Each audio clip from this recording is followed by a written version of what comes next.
Hey guys, so today I'm going to be talking about something that I've found pretty frustrating about living in Japan, and that is the lack of free Wi-Fi. You can find it at certain places, it's just really uncommon.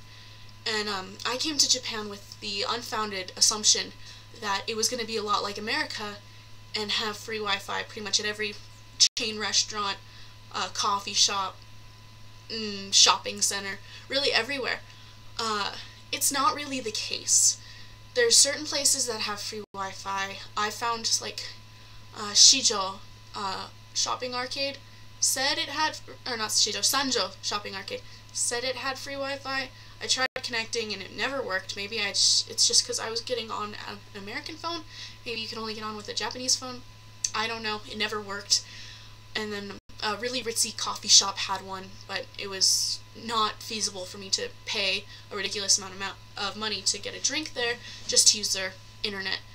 And then the Ninja restaurant on Teramachi, or one of those intertwining shopping arcades in Kyoto, had free Wi-Fi, but it was a little bit of a touristy restaurant, so it was a little pricey as well, so it's not feasible for me to go there a lot.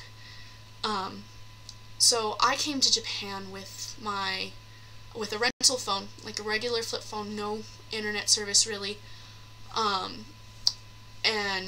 my American phone, which was the Galaxy S3, with it the Wi-Fi enabled and on airplane mode, so I wouldn't get charged any roaming fees, but I would still be able to use it as for Wi-Fi.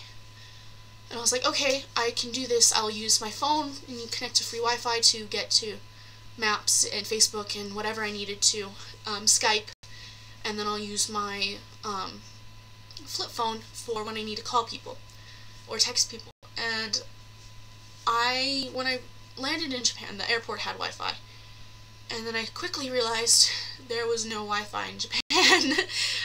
Like, I say that loosely. There is Wi-Fi, there's free Wi-Fi in some places, but it's not common. What is very common is subscription Wi-Fi. There's the three main ones I saw, which were Docomo, SoftBank, and this W one that I really don't remember the name for. SoftBank and Docomo are phone companies. I think the W one might have been a phone company as well.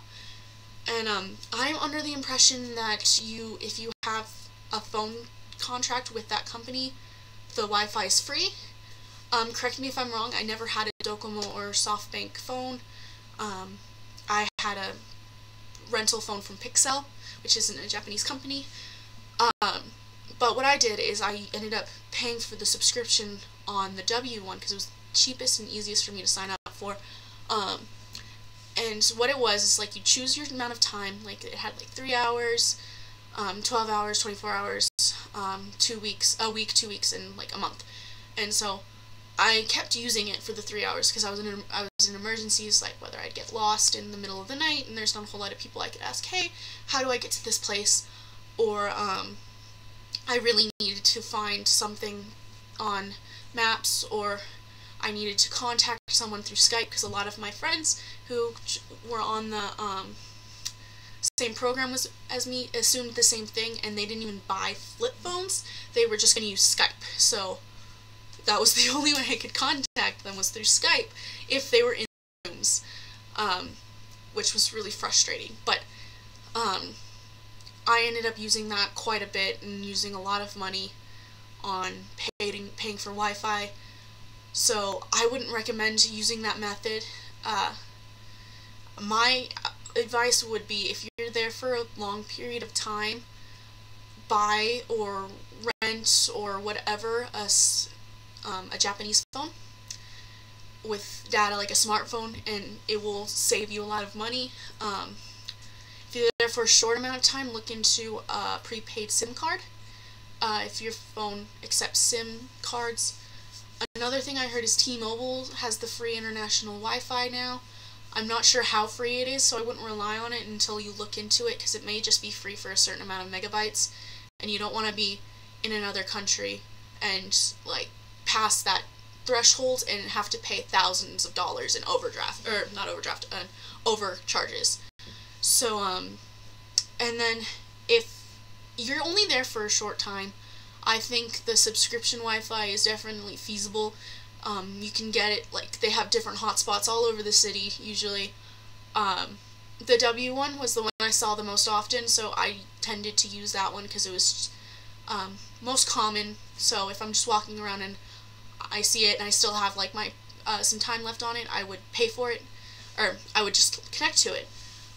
I think it's definitely, like, worth it if you're only there for a couple weeks or maybe a month. That's a little pricey. So yeah, that was something I didn't expect, and I want to tell you guys about that so you are prepared for it. Let me know if you know of, like, any other Wi-Fi or stuff deals, because I'm planning for my next trip. I'm thinking of getting a Japanese phone, but if any of you guys have some advice, like maybe I just didn't know where to look, it'd be great to hear, so comment below. Thank you!